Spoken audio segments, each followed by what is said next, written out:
सभी भक्तों को श्री शिवाय नमस्तुभ्यम। हर हर महादेव। 20 नवंबर सोमवार की अष्टमी के दिन 16 ऐसे महा उपाय जो केवल और केवल सोमवार की अष्टमी के दिन ही किए जा सकते हैं। अब ये सोमवार की अष्टमी साल की आखिरी अष्टमी है। इस अष्टमी के दिन यदि आप ये उपाय नहीं कर पाए, मनोकामना पूर्ति के लिए, धन प्राप्ति के लिए, रोग मुक्ति के लिए, तो फिर अगले साल ही सोमवार की अष्टमी आएगी।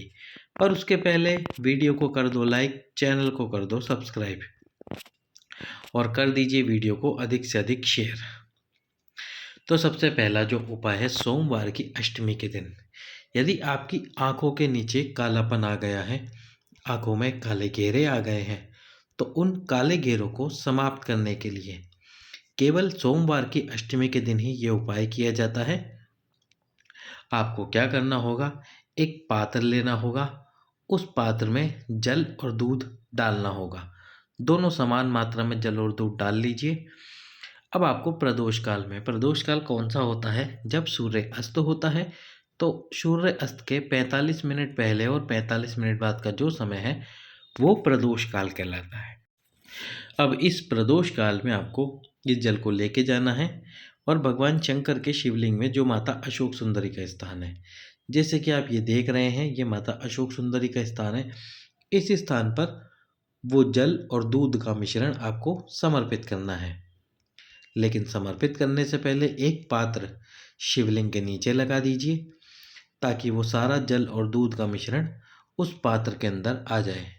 जब आप उस पात्र का जल शिव जी को चढ़ा दें, जल और दूध का मिश्रण, और वो सारा मिश्रण एक पात्र में आ जाए, फिर इस मिश्रण को घर पर लेकर आइए। आप जहाँ स्नान करते हैं, जिस बाथरूम में आप स्नान करते हैं, उसमें जाकर वो जो जल और दूध का मिश्रण है उसको एक बाल्टी में डाल दीजिए। उस बाल्टी में पानी भरकर उस पानी से स्नान कर लीजिए। सबसे पहले उस जल और दूध के मिश्रण को अपने नैनों पे लगाइए, जहाँ पे आपके नैनों पे काले घेरे बने हुए हैं वहाँ लगाइए, और वहाँ लगाने के बाद में उस जल से स्नान कर लीजिए। आंखों के कैसे भी काले घेरे क्यों ना हो, वह पूर्णतः समाप्त हो जाएंगे। अब हम चलते हैं सोमवार की अष्टमी के दूसरे उपाय की तरफ। सोमवार की अष्टमी का जो दूसरा उपाय है वो है पति और पत्नी से संबंधित उपाय। यदि पति और पत्नी के बीच में झगड़ा अधिक हो गया है, बात अदालत तक पहुंच गई है, दोनों में से कोई भी एक अपनी पत्नी या पति के साथ रहना चाहता है, वह नहीं चाहता कि यह संबंध टूटे, ये संबंध खराब हो, तो जो भी चाहता है, यदि पत्नी चाहती है या पति चाहता है, तो आपको सोमवार की अष्टमी के दिन जाना होगा शिव मंदिर। शिव मंदिर में जाकर अपने घर परिवार के एक सदस्य को साथ में और लेकर जाएं। करना क्या होगा, आपको एक बेलपत्र लेना है, और ये जो बेलपत्र है, जैसे हम हाथ जोड़ते हैं भगवान को, तो आपके दोनों हाथों के बीच में उस बेलपत्र को रखना है। शिवलिंग के सम्मुख में आपको बैठना है आसन लगा के, और हाथ जोड़ने की अवस्था में बैठकर उस बेलपत्र को अपने दोनों हाथों में रख लेना है। अब रखने के बाद में जो आपके घर परिवार का सदस्य गया है, उससे आपको बोलना है कि वो कच्चा सूत आपके दोनों हाथों पर, जैसे आपने दोनों हाथ जोड़ रखे हैं, तो इन दोनों हाथों पर 7 बार कच्चा सूत लपेट दें। ये कच्चा सूत 7 बार लपेटने के बाद में इस कच्चे सूत को निकालना है। इस कच्चे सूत को निकाल लेना है, हाथों से निकाल कर जो माता पार्वती हो शिव जी के पास में, उनके हाथों में, क्योंकि माता पार्वती शिव जी के पास में जब बैठी होती है तो उनके दोनों हाथ जुड़े हुए होते हैं, उन दोनों हाथों में डाल देना है। डालते समय यदि पति अपनी पत्नी के लिए कर रहे हैं और पत्नी अपने पति के लिए कर रहे हैं, तो अपने पति और पत्नी दोनों का नाम स्मरण कीजिए, और जो आपके दोनों हाथों में, यानी कि जो हाथ जोड़ने की अवस्था के बीच में जो आपके पास में बेलपत्र है, उस बेलपत्र को भगवान शंकर का जो कटी भाग है, कटी भाग कौन सा, ये जो माता पार्वती का ही हस्त कमल होता है, इस कटी भाग पर समर्पित कर देना है। उसके बाद में यदि बात अदालत तक भी चल रही होगी, तो वह बात समाप्त हो जाएगी, केस समाप्त होगा और पति और पत्नी का संबंध अच्छे से बन जाएगा। अगला उपाय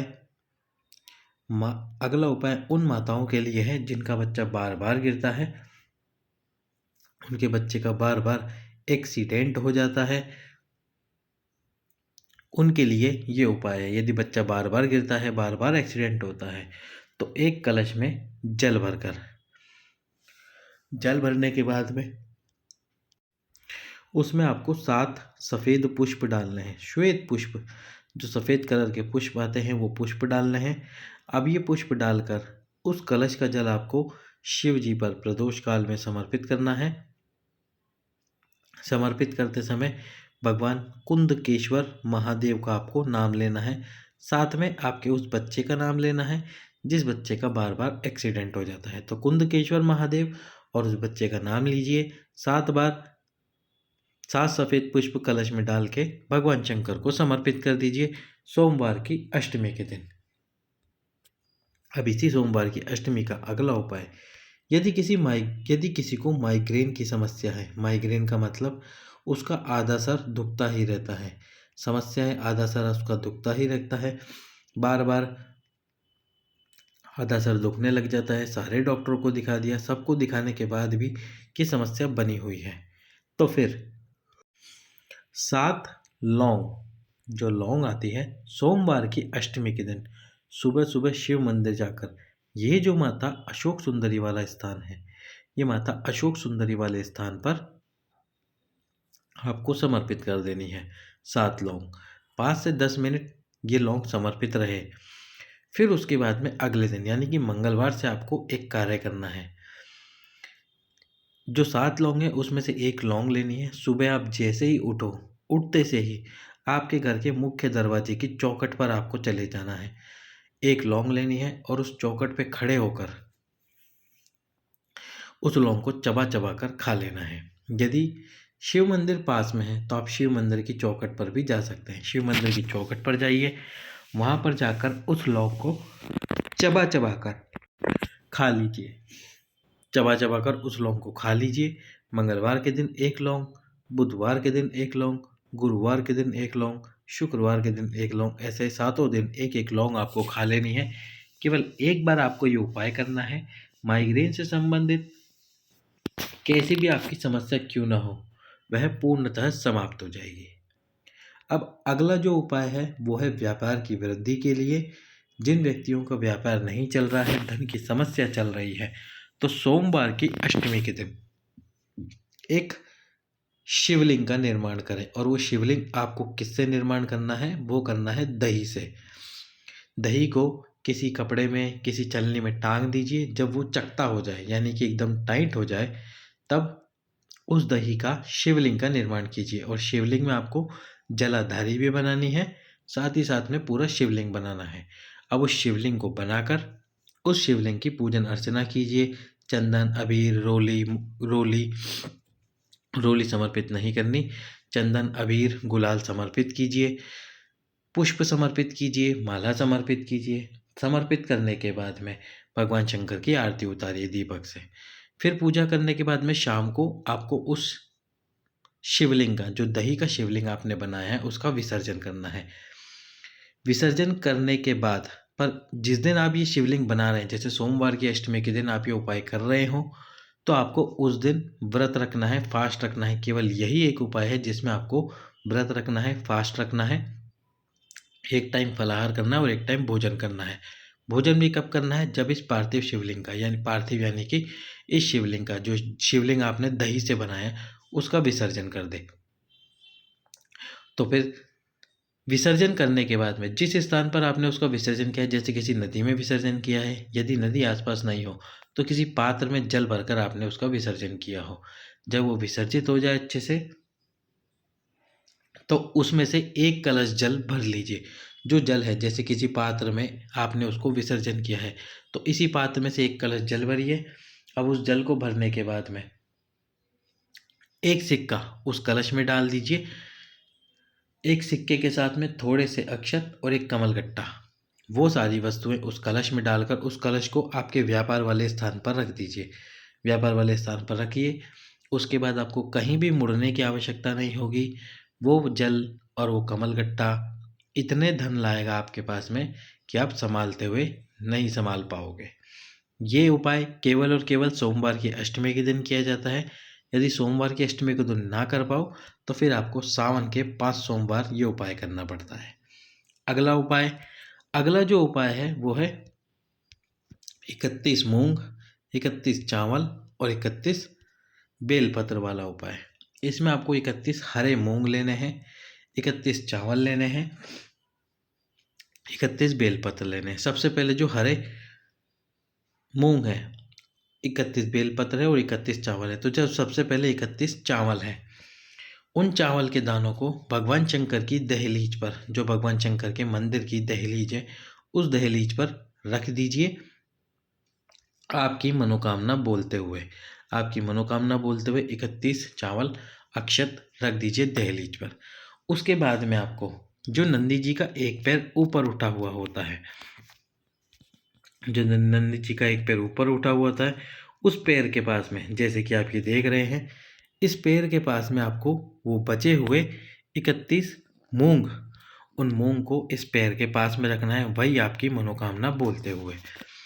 फिर बचेंगे 31 बेलपत्र। अब 31 बेलपत्र में आपको क्या करना है, लाल चंदन और पीला चंदन लगाना है। लाल चंदन और पीला चंदन तीनों पत्तियों पर लगाना है आपको, बीच वाली पत्ती और ये साइड की दोनों पत्ती, इन तीनों पत्तियों पर आपको पीला चंदन की बिंदी लगानी है। लाल चंदन और पीले चंदन की बिंदी लगाकर एक एक बेलपत्र माता अशोक सुंदरी के स्थान पर आपकी मनोकामना बोलते हुए समर्पित करते जाइए। एक सोमवार की अष्टमी आप ये उपाय करोगे, दूसरे सोमवार की अष्टमी आपकी वह मनोकामना शीघ्र ही पूर्ण होगी। अब अगला उपाय जो कि है सोमवार की अष्टमी के लिए। इस उपाय में आपको करना क्या होगा, यदि समस्या बहुत विकट आपके सम्मुख में आकर खड़ी हो गई, सारे उपाय आपने किए, समस्या इतनी विकट है कि उसका निवारण करना मुश्किल हो रहा है, तो बेलपत्री के वृक्ष के नीचे एक पार्थिव शिवलिंग का आपको निर्माण करना है। और बेलपत्री का वृक्ष होना चाहिए, पौधा नहीं। इस बेलपत्री के वृक्ष के नीचे एक पार्थिव शिवलिंग का निर्माण कीजिए। इस पार्थिव शिवलिंग का निर्माण करने के बाद सोमवार की अष्टमी और प्रदोष काल में पार्थिव शिवलिंग का निर्माण करने के बाद अभिषेक की सामग्री समर्पित करने के बाद 5 श्वेत पुष्प यानी कि सफ़ेद पुष्प इस पार्थिव शिवलिंग पर समर्पित कीजिए। पार्थिव शिवलिंग पर 5 श्वेत पुष्प समर्पित करने के बाद थोड़े से काले तिल समर्पित कीजिए। काले तिल समर्पित करने के बाद में एक यज्ञोपवीत यानी कि जो जनेऊ आता है वो समर्पित कीजिए। अब ये सारी वस्तु समर्पित करने के बाद में एक दीप प्रज्वलित कीजिए। दीप प्रज्वलित करने के बाद में अब आपको इस पार्थिव शिवलिंग की अर्ध परिक्रमा करनी है। अर्ध परिक्रमा यानी कि जैसे आप जिस स्थान से पूजा कर रहे हो, जैसे कि इस स्थान पर आप बैठकर पूजा कर रहे हैं, तो यहाँ से आपको उठना है और ये बेलपत्र की भी परिक्रमा करनी है। साथ में आधी दूरी पर जाकर, यहाँ से जाकर आपको वापस इसी स्थान पर लौट कर आ जाना है, पूरी परिक्रमा नहीं करनी। लौट कर आने के बाद में जब दीप ठंडा हो जाए तो पार्थिव शिवलिंग का विसर्जन करना है। जब विसर्जन कर रहे हो तो आपकी वो विषम परिस्थिति, उसका स्मरण कीजिए। स्मरण करते हुए उस विषम परिस्थिति का नाम बताइए, भगवान से कहिए, बाबा इस परिस्थिति से मुझे तुझे ही निकालना है। इस प्रकार से बोलकर उस पार्थिव शिवलिंग का विसर्जन कर दीजिए। अगला उपाय जो कि है सोमवार की अष्टमी का उपाय। इस सोमवार की अष्टमी के दिन 5 बेलपत्र, केवल और केवल 5 बेलपत्र माता अशोक सुंदरी के स्थान पर समर्पित कीजिए। आपकी मनोकामना बोलते हुए केवल 5 बेलपत्र आपको समर्पित करने हैं और इसमें कुछ भी नहीं करना। 5 बेलपत्र आपकी मनोकामना बोलते हुए समर्पित कर दीजिए। जो भी मनोकामना होगी आपकी वो आने वाली सोमवार की अष्टमी के पहले पहले पूर्ण हो जाएगी। अगला उपाय 7 बेलपत्र वाला उपाय जो कि है कि व्यापार की वृद्धि के लिए 7 बेलपत्र लेने हैं और 7 बेलपत्रों पर आपको केसर चंदन लगाना है। केसर को घिसकर सारी पत्तियों पर अच्छे से आपको केसर चंदन लगा देना है। केसर चंदन पूरा ना लगा सके तो उसकी बिंदी ही लगा दीजिए। अब इन 7 बेलपत्रों पर केसर चंदन की बिंदी लगाने के बाद में ये बेलपत्र आपको माता अशोक सुंदरी के स्थान पर समर्पित करने हैं, पर पहले एक कलश जल समर्पित करना है, फिर ये बेलपत्र समर्पित करने हैं। एक बात का और विशेष ध्यान रखें, जब आप केसर चंदन की बिंदी लगा रहे हों तो भगवान गणेश जी, माता रिद्धि सिद्धि, भगवान शंकर, माँ पार्वती सबका स्मरण अवश्य ही करें। पहले कलश का जल समर्पित करें, फिर 7 बेलपत्र समर्पित करें। थोड़ी देर बाद वो 7 बेलपत्र में से एक बेलपत्र आपको उठाकर लेकर आना है। उस बेलपत्र को लाल वस्त्र में लपेटकर आपके लक्ष्मी वाले स्थान पर, तिजोरी वाले स्थान पर रख देना है। उसके बाद आपको पीछे मुड़ने की आवश्यकता ही नहीं होगी। धन आना प्रारंभ हो जाएगा। यदि कर्जा बढ़ रहा है तो वह कर्जा भी समाप्त हो जाएगा। अगला जो उपाय है वो है विवाह के लिए।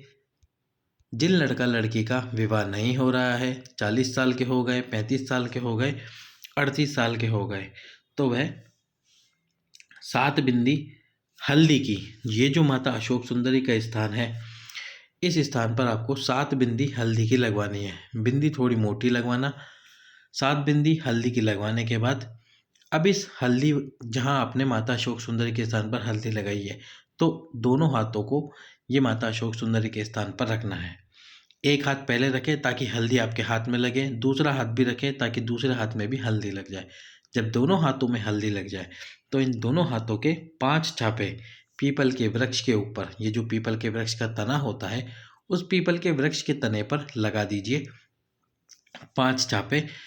पांचों बार आपको माता अशोक सुंदरी के स्थान पर हाथ नहीं लगाना, केवल हाथ एक बार ही लगाना है और फिर 5 बार पीपल के वृक्ष पर आपको हाथ लगाना है, छापे लगाने हैं। 3 से 4 महीने के अंदर उस लड़का लड़की का विवाह निश्चित हो जाएगा, जिसके विवाह में अड़चन आ रही है, विवाह हो ही नहीं रहा है। अगला उपाय भी है। यदि आप ये पीपल के वृक्ष वाला उपाय, यानी कि पीपल के वृक्ष पर छापे नहीं लगा सकते, तो एक पान का बीड़ा लेकर आइए पान वाले की शॉप से। शॉप पर आप उसको बोलेंगे पान का बीड़ा देने के लिए, तो वो आपको एक पान का बीड़ा दे देगा। अब इस पान के बीड़े को, ये जो माता अशोक सुंदरी का स्थान है, इस स्थान पर समर्पित कर दीजिए। जिन लड़का लड़की का विवाह नहीं हो रहा है उनसे ही आपको समर्पित करवाना है। एक पान का बीड़ा समर्पित कर दीजिए माता अशोक सुंदरी के स्थान पर। 3 से 4 महीने में उनका विवाह पक्का हो जाएगा। जिन माताओं बहनों की कोई विशेष मनोकामना है, उन माताओं बहनों को लाल पंखड़ी और लाल चंदन, सबसे पहले तो लाल पंखड़ी, या तो लाल पंखड़ी मिल जाए, लाल पुष्प की लाल पंखड़ी मिल जाए, नहीं मिले तो लाल पुष्प ही, और लाल चंदन सोमवार की अष्टमी के दिन माता अशोक सुंदरी के स्थान पर लगानी चाहिए। लाल चंदन माता अशोक सुंदरी के स्थान पर लगाएं और लाल पुष्प माता अशोक सुंदरी के स्थान पर समर्पित करें। कैसी भी आपकी मनोकामना हो, संतान प्राप्ति की मनोकामना ही क्यों ना हो, वह अवश्य ही पूर्ण हो जाएगी। सोमवार की अष्टमी का अगला उपाय। अब ये जो सोमवार की अष्टमी का अगला उपाय है, यह भी विवाह के लिए है। जिन लड़का लड़की का विवाह नहीं हो रहा, वह सोमवार की अष्टमी के दिन माता अशोक सुंदरी के स्थान पर कुमकुम जो रोली आती है वो समर्पित करें। केवल माता अशोक सुंदरी के स्थान पर ही समर्पित करना। अब इस पूरी रोली और कुमकुम को किसी पात्र में लेकर आ जाइए। लेकर आने के बाद में कुंवारी गाय, जो कुंवारी गाय होती है, उस कुंवारी गाय के गोबर में आपको इस कुमकुम को मिलाना है और उसका टीका, जिसका विवाह नहीं हो रहा, जिस लड़का लड़की का विवाह नहीं हो रहा, उसके मस्तक पर टीका लगा देना है। टीका लगाने के साथ साथ ही उसी गोबर और कुमकुम के मिश्रण का एक स्वस्तिक उस घर पर बना देना है जिस घर में वो लड़का या लड़की रहती है। उस घर पर भी एक स्वस्तिक का निर्माण कर देना है। जिन लड़का लड़की का विवाह नहीं हो रहा होगा, शीघ्र ही उनका विवाह निश्चित हो जाएगा। सोमवार की अष्टमी का ही अगला उपाय। जिन माताओं बहनों के संतान की प्राप्ति नहीं हो रही है, तो वह और जिनके पीरियड नहीं आता है, ये उपाय उनके लिए है। सोमवार की अष्टमी के दिन सफ़ेद आंकड़े की जड़ को, जिनके पीरियड या रजस्वला धर्म बंद है, सफ़ेद आंकड़े की जड़ को भगवान शंकर के शिवलिंग पे से तुम्रुकेश्वर महादेव का नाम लेकर 21 बार उस जड़ को शिवलिंग पे से घुमा ले। तुम्रुकेश्वर महादेव का नाम लेके लाल कपड़े में, लाल वस्त्र में उस जड़ को अपनी कमर में बांध लें। बांधने के बाद में एक पीपल का पत्ता अवधूतेश्वर महादेव के नाम से समर्पित कर दीजिए। अवधूतेश्वर महादेव के नाम से समर्पित कीजिए उस पीपल के पत्ते को। समर्पित करने के बाद में 5 मिनट बाद उस पीपल के पत्ते को उठा लीजिए। उठाने के बाद में आपको करना क्या है, उस पीपल के पत्ते को गाय के दूध में उबालना है। पति और पत्नी दोनों रात्रि को उस दूध के पात्र को अपने हाथ में ले तुमरुकेश्वर महादेव का स्मरण करें और स्मरण करने के बाद में उस दूध को पीकर सो जाइए। 1 महीने तक आपको वो दूध पीना है और उस सफ़ेद आंकड़े की जड़ को बांध कर रखना है। जिन जिन माताओं के संतान प्राप्ति नहीं हो पा रही है उनको निश्चित रूप से संतान की प्राप्ति जरूर होगी। सोमवार की अष्टमी का अगला उपाय जो कि है चंपेश्वर महादेव का उपाय। चंपेश्वर महादेव का उपाय, यदि आपकी कोई विशेष मनोकामना है तो उस मनोकामना को पूर्ण करने के लिए 1 बेलपत्र और 3 शमी पत्र, 1 बेलपत्र और 3 शमी पत्र को माता अशोक सुंदरी के स्थान पर स्पर्श कराकर, जब आप स्पर्श करा रहे हो तो चंपेश्वर महादेव का स्मरण अवश्य कीजिए।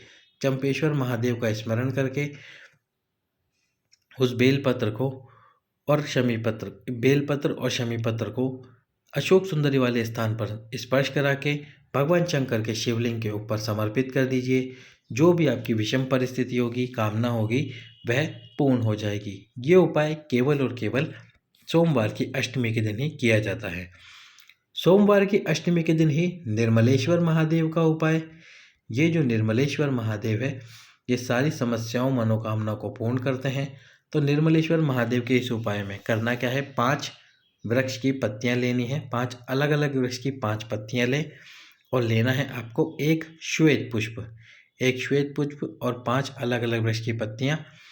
इन सबको अपने हाथ में लेके माता अशोक सुंदरी के स्थान पर स्पर्श करा के भगवान शंकर के शिवलिंग के ऊपर समर्पित कर देना है। निर्मलेश्वर महादेव का स्मरण करते हुए समर्पित कीजिए। बाबा निर्मलेश्वर महादेव आपकी वो मनोकामना अवश्य ही पूर्ण करेंगे।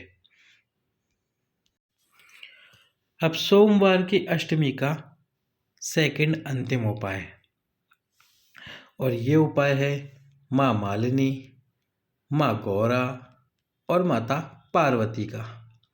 यदि किसी नारी के जीवन में बहुत ज़्यादा ही समस्या उत्पन्न हो गई है, बहुत ज़्यादा ही विषम परिस्थितियाँ उत्पन्न हो गई हैं, तो वह स्त्री माँ मालिनी, माँ गौरा और माँ पार्वती का स्मरण करते हुए एक पुष्प माता अशोक सुंदरी के स्थान पर, और वो पुष्प भी कौन सा, लाल पुष्प, लाल कलर का पुष्प समर्पित कर देती है सोमवार की अष्टमी के दिन, तो उसके जीवन की सारी समस्याएं समाप्त होना प्रारंभ हो जाती है। अब सोमवार की अष्टमी का अंतिम उपाय, और जो है मनोकामना की पूर्ति के लिए उपाय, ये उपाय आपको करना कैसे है, देशी गाय का दूध लेना है। दूध भी कितना, बहुत थोड़ा सा दूध लेना है। और वो देशी गाय का दूध लेने के बाद में जो बेलपत्र होता है, बेलपत्र की बीच वाली पत्ती को आपको पकड़ना है। अब पकड़ना आपको इस प्रकार से है, बेलपत्र की बीच वाली पत्ती को इस प्रकार से पकड़कर इस स्थान पर आपको दूध को भरना है, जो देशी गाय का दूध है। कच्चे दूध को भरने के बाद में जो शिवलिंग होता है, उस शिवलिंग पर बूंद बूंद आपको ये दूध गिराना है। शिवलिंग पर बूंद बूंद दूध गिराइए। 2 बूंद दूध भी यदि आप गिराते हैं शिवलिंग पर आपकी मनोकामना बोलते हुए, तो आपकी वो मनोकामना भगवान शंकर अगली सोमवार की अष्टमी आने से पहले पहले पूर्ण कर देंगे। 2 बूंद दूध बेलपत्र की बीच वाली पत्ती से आपको गिराना है, देशी गाय का दूध। और जब आप ये बेलपत्र से बूंद भगवान शंकर के शिवलिंग पर गिरा दे, तो बीच में जो माता अशोक सुंदरी का स्थान होता है, उसी स्थान पर इसी बेलपत्र को समर्पित कर देना है। जब आप दूध चढ़ा दे शिवलिंग के ऊपर बेलपत्र की बीच वाली पत्ती से। तो ये थे सोमवार की अष्टमी के सारे उपाय। वीडियो को कर दीजिए लाइक, चैनल को कर दीजिए सब्सक्राइब, अधिक से अधिक कर दीजिए शेयर। सभी भक्तों को ओम